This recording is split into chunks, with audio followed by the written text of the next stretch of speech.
Hello student, एक बार फिर से आप सब लोगों का स्वागत है आपके अपने YouTube channel Sinha study zone पर।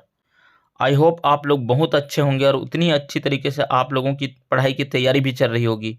अब सीजी बोर्ड एग्ज़ाम का जो एनुअल एग्ज़ाम है उसका टाइम टेबल आ गया है, जिसकी तैयारी में आप जी जान से लग गए होंगे। आपकी एनुअल एग्ज़ाम की तैयारी को ध्यान में रखते हुए हम आपके लिए मॉडल पेपर लेकर आए हैं, जिसके क्वेश्चन आपके एग्ज़ाम में पूछे जाएंगे। तो वीडियो पर अंत तक बने रहिए, वीडियो को स्किप बिल्कुल भी ना करें ताकि सारी चीज़ आपको अच्छे से समझ आ सके।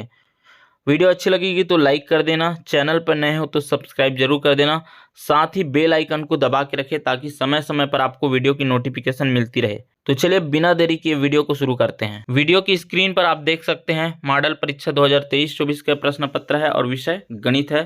3 घंटे का समय आपको दिया जाएगा और 75 अंक का ये प्रश्न है।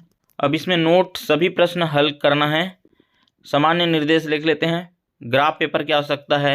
कैलकुलेटर प्रयोग की अनुमति नहीं रहेगी, ये तो एनुअल एग्जाम में भी होता है। प्रश्न क्रमांक 1 में 3 खंड है, खंड अ, ब और स। अ है वो बहुविकल्पी प्रश्न है, ब है वो रिक्त स्थान है और खंड स सत्य सत्य वाले प्रश्न होंगे और प्रत्येक प्रश्न पर 1 अंक आवंटित है। इसी प्रकार प्रश्न 2 से 6 अति लघु उत्तरीय प्रश्न है और प्रत्येक प्रश्न पर 2 अंक आवंटित है। इसी प्रकार प्रश्न 7 से 10 अति लघु उत्तरीय प्रश्न है और प्रत्येक प्रश्न पत्र पर 3 अंक निर्धारित है। प्रश्न क्रमांक 11 से 14 लघु उत्तरीय प्रश्न है और प्रत्येक प्रश्न में 4 अंक आवंटित है। 15 एवं 16 लघु उत्तरीय प्रश्न है, प्रत्येक प्रश्न में आंतरिक विकल्प है और प्रत्येक प्रश्न पर 5 अंक आवंटित है। इसी प्रकार प्रश्न 17 और 18 दीर्घ उत्तरीय प्रश्न है, प्रत्येक प्रश्न में आंतरिक विकल्प है और प्रत्येक प्रश्न पर 6 अंक आवंटित है। चलिए अब क्वेश्चन देखते हैं। प्रश्न 1 जिसका खंड आ है, सही विकल्प चुनकर लिखिए। पहला प्रश्न है sin 45 अपन cos 45 का मान होगा अ 1, ब √2, स 1 अपन √2 और द -1। तो इसका सही आंसर हो जाएगा अ 1। क्वेश्चन दूसरा, इसमें समीकरण निकाय का अद्वितीय हल होगा यदि a1 अपन a2 इक्वल b1 अपन b2 इक्वल नहीं है c1 अपन c2। ब है a1 अपन a2 इक्वल नहीं है b1 अपन b2। स a1 अपन a2 इक्वल b1 अपन b2 और द है इनमें से कोई नहीं। तो इसका सही आंसर हो जाएगा ब a1 अपन a2 इक्वल नहीं है b1 अपन b2। अगला क्वेश्चन है बहुपद 4x² प्लस 4√3x प्लस 3 के शून्यंकों का गुणनफल होगा। ऑप्शंस है 1 अपन √3, ब √3, स 3 अपन 4 और द √3 अपन 4। तो इसका सही आंसर हो जाएगा स 3 अपन 4। नेक्स्ट क्वेश्चन है tan 90 - 60 डिग्री का मान होगा। इसके ऑप्शंस है 0, ब 1, स √3 और द 1 अपन √3। तो इसका सही आंसर हो जाएगा द 1 अपन √3। अगला क्वेश्चन है 18 और 6 का तृतीय अनुपाती होगा। ऑप्शंस है 2, ब 3, स 108 और द 1 अपन 3। इसका सही उत्तर हो जाएगा 2।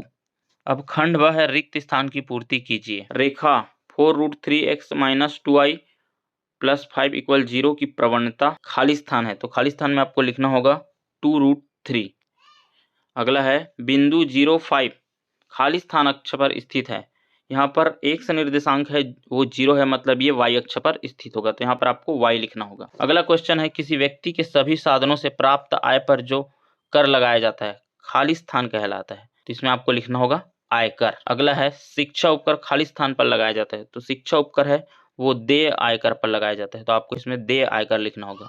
अगला क्वेश्चन है P अंतर्भाव Q को गणितीय कथन के रूप में लिखेंगे P ब्लैंक Q, तो यहाँ पर ब्लैंक में ये निशान आपको लिखना होगा। अब खंड स है सत्य अथवा असत्य लिखिए। पहला इसमें समरूप चतुर्भुजों की सभी संगत भुजाएं समान होती है, तो ये असत्य है। अगला है अर्धवृत्त पर बना कोण 90 अंश का होता है, तो ये बिल्कुल सत्य है। फिर तीसरा है 1 से 10 तक की संख्याओं का योग 55 होगा, तो ये भी सत्य है। अगला है वृत्त की सबसे बड़ी जीवा त्रिज्या कहलाती है, तो वृत्त की सबसे बड़ी जीवा व्यास होती है, तो ये असत्य है। अगला है बेलन का वक्र पृष्ठ 2πr/h होता है, तो ये बिल्कुल सत्य है। अब इसमें प्रश्न देख लेते हैं। प्रश्न 2 है यदि बहुपद p of x equal x³ - 5x + 6 है तो p ऑफ 0 तथा p ऑफ 1 का मान ज्ञात कीजिए। तो इस समीकरण में x की जगह 0 फिर x की जगह 1 रख के आपको हल करना होगा। अगला प्रश्न है मान ज्ञात कीजिए। Sec theta upon cosec 90 minus theta plus cosec theta upon sec 90 minus theta. प्रश्न नंबर 4 है आंकड़े 6, 8, 20 P6 और 10 का समांतर माध्य 20 है तो P का मान ज्ञात कीजिए। होगा प्रश्न 5 है दो बिंदुओं P2, 1 तथा Q5, 7 से जाने वाली रेखा की प्रवणता ज्ञात कीजिए। तो रेखा की प्रवणता का सूत्र आपको इसमें लगाना होगा। प्रश्न 6 है यदि किसी समांतर श्रेणी का प्रथम पद 9 तथा सर्वांतर ऋण 2 हो तो 8वां पद का मान ज्ञात कीजिए। अब प्रश्न नंबर 7 है यदि A अनुपात B समानुपात C अनुपात D हो तो सिद्ध कीजिए कि A² माइनस C² अपन B² minus D² equal AC अपन BD। तो यहाँ पर आपको सिद्ध करना है। प्रश्न 8 है समीकरण को हल कीजिए। 2x plus y equal 8, x minus 2y equal -1। तो समीकरण को किसी भी विधि से आप हल कर सकते हैं, इसमें विधि का जिक्र नहीं है। प्रश्न 9 है सिद्ध कीजिए कि किसी 3 क्रमागत सम संख्याओं का योग हमेशा 6 का गुणज होता है। तो ये भी सिद्ध करने वाला प्रश्न है। प्रश्न 10 है 6 सेंटीमीटर व्यास वाले अर्धगोले का आयतन निकालिए। प्रश्न 11 है एक बेलन का आयतन 3080 घन सेंटीमीटर और ऊंचाई 20 सेंटीमीटर है तो बेलन का वक्र पृष्ठ ज्ञात कीजिए। यहाँ पर बेलन का आयतन दे दिया है यहाँ और ऊंचाई भी दिया है, यहाँ से आपको त्रिज्या निकाल लेना है, उसके बाद आप बेलन का वक्र पृष्ठ निकाल सकते हैं। इसी का अथवा भी प्रश्न है यदि किसी शंक्वाकार कप के आधार की परिधि 22 सेंटीमीटर है, ऊंचाई 6 सेंटीमीटर है तो उसमें अधिकतम कितना पानी रखा जा सकता है। तो यहाँ पर आधार की परिधि दिया है यहाँ और ऊंचाई दे दिया है तो आप त्रिज्या निकाल लेना। इसके बाद आपको अधिकतम कितना पानी रखा जा सकता है ये पूछा है, इसका मतलब इस प्रश्न में आपको आयतन ज्ञात करना है।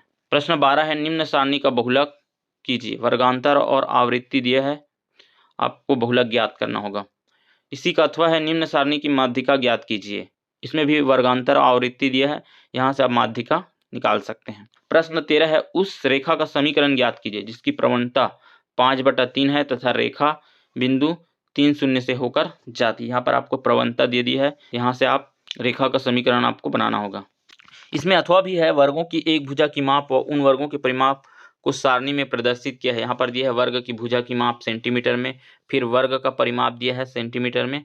सारणी के आंकड़ों से आलेख बनाइए, आपको आलेख तैयार करना है इन आंकड़ों को लेकर। प्रश्न 14 है दिए गए त्रिभुज ABC में D समांतर BC तथा AB बराबर 2x ऋण 2 सेंटीमीटर, AD बराबर 1 सेंटीमीटर, AC बराबर 2x धन 1 सेंटीमीटर और AE बराबर x धन 2 सेंटीमीटर है तो x का मान ज्ञात कीजिए। तो यहाँ पर आपको x की वैल्यू निकालनी है। अब प्रश्न नंबर 14 का अथवा है सिद्ध कीजिए कि बाह्य बिंदु से वृत्त पर खींची गई स्पर्श रेखाओं की लंबाई बराबर होती है। तो ये आपको सिद्ध करना है। प्रश्न 15 है पुनीत ने एक बैंक की शाखा में 2 वर्षों के लिए 300 रुपये प्रति माह का एक आवर्ती जमा खाता खोला। 4% वार्षिक ब्याज की दर से बैंक द्वारा कितनी धनराशि प्राप्त होगी। तो ये आपको हल करना होगा। इसी का अथवा है वित्तीय वर्ष 2013-14 में एक शासकीय कर्मचारी की कुल वार्षिक आय 3,60,000 रुपये थी। उसने 20,000 रुपये जीवन बीमा पॉलिसी का वार्षिक प्रीमियम तथा 4,000 रुपये प्रति माह सामान्य भविष्य निधि में जमा किए। देय आयकर की गणना कीजिए। यहाँ पर आपको आयकर की गणना करनी होगी। आयकर गणना के पूर्व सामान्य भविष्य निधि एवं जीवन बीमा आदि में नियोजित राशि का अधिकतम 1 लाख रुपये कर मुक्त है। यहाँ पर कर योग्य सीमा भी दिया है, 2 लाख रुपये तक कोई आयकर नहीं होगा। 2 लाख 1 रुपये से 5 लाख तक आपको 10% आयकर देना होगा। इसी प्रकार 5 लाख 1 से 10 लाख रुपये तक 20%। शिक्षा उपकर जो है वो देय आयकर पर 3% रहेगा। तो इस तरह आप इसको हल कर सकते हैं। अब प्रश्न 16 है त्रिभुज PQR के परिगत वृत्त की रचना कीजिए जिसमें QR बराबर 6 सेंटीमीटर, कोण Q 65 अंश, कोण R 40 अंश है और इसमें आपको रचना के पद भी लिखने होंगे। अब इसका अथवा है एक त्रिभुज PQR की रचना कीजिए, साथ ही एक और त्रिभुज ABC की रचना कीजिए जिसमें AB बराबर होगा 2/3 PQ हो। प्रश्न 17 है किसी टीले के शीर्ष के मैदान में स्थित 2 मकानों जो टीले के विपरीत ओर हैं के पात के अवनमन कोण 30 अंश व 60 अंश है या टीले की ऊंचाई 60 मीटर हो तब मकानों के बीच की दूरी ज्ञात कीजिए। 6 अंक का ये प्रश्न है।